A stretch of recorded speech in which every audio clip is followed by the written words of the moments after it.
Welcome back to my channel. Please like and subscribe if you like what you see. Today we are going to make this Scrappy log cabin quilt block.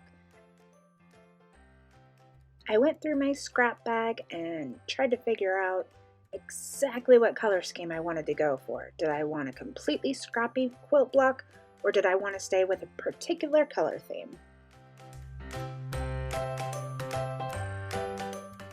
In the end, I decided with upcoming autumn to do oranges and browns and earth tones. The first step was to get it all ironed and straight.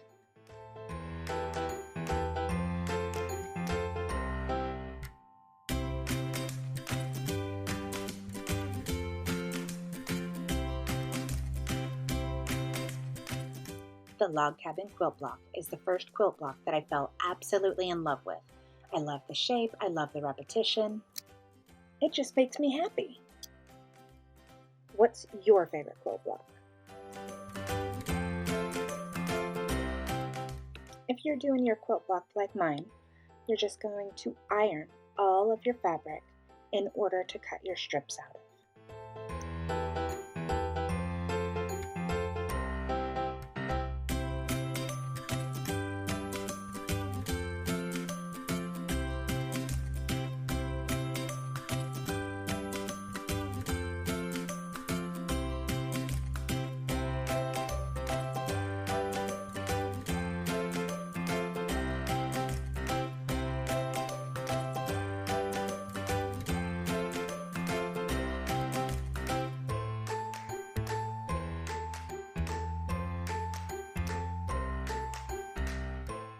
When I need a mental health reset, I grab some of my fabric, I iron it all out, and I cut it into squares or 2.5-inch strips.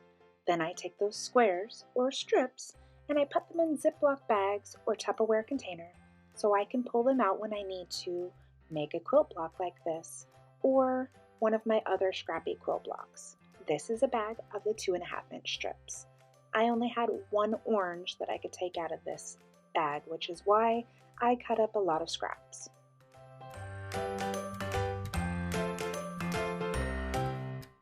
Now we're just going to cut 2.5-inch strips out of the rest of the fabric that we pulled out of our scrap bag.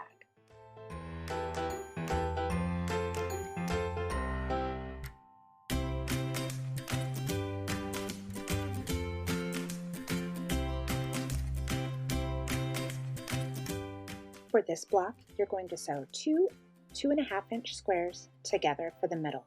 I wanted the red to be the center, so then it's going to spiral out from that. When you iron it, I always iron out.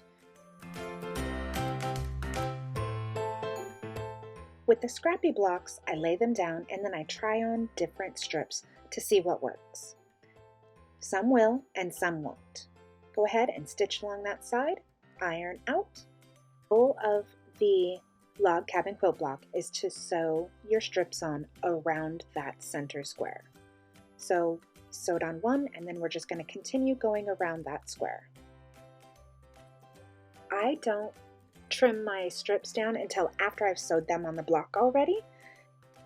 I do my best to measure twice and cut once, but I've messed up so many different times that this works better for me. I've also found that it's best if you make sure that your sides are straight after every turn.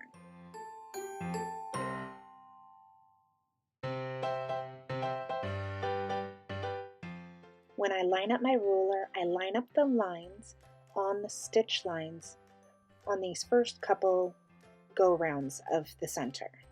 After that, I start lining it up on the outside when it's a huge block. Continue adding strips around the block and trimming after every press. Like I said, I always set the seam and then press to the outside on the log cabin quilt blocks.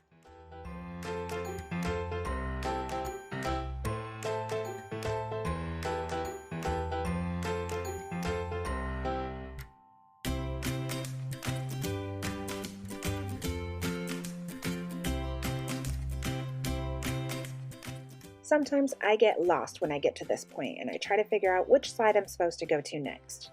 It's the side that has 2 seams on it, right there. That's the next row that you're going to put the strip on. Continue putting strip after strip on all the way around until you get to your desired size. I wanted to make some fall throw pillows, so this is the size. It measures 18.5 inches. And because I couldn't help it, I made a pink and blue one as well. This one is more of the traditional layout with 2 colors, one on each side. I see this one becoming a quilt somewhere in my future. These ones are also all out of my scrap bag or my 2.5 inch strip bag. Thank you so much for watching today. Don't forget to like and subscribe. Drop a comment below with suggestions for future tutorials. Thank you and have a wonderful day.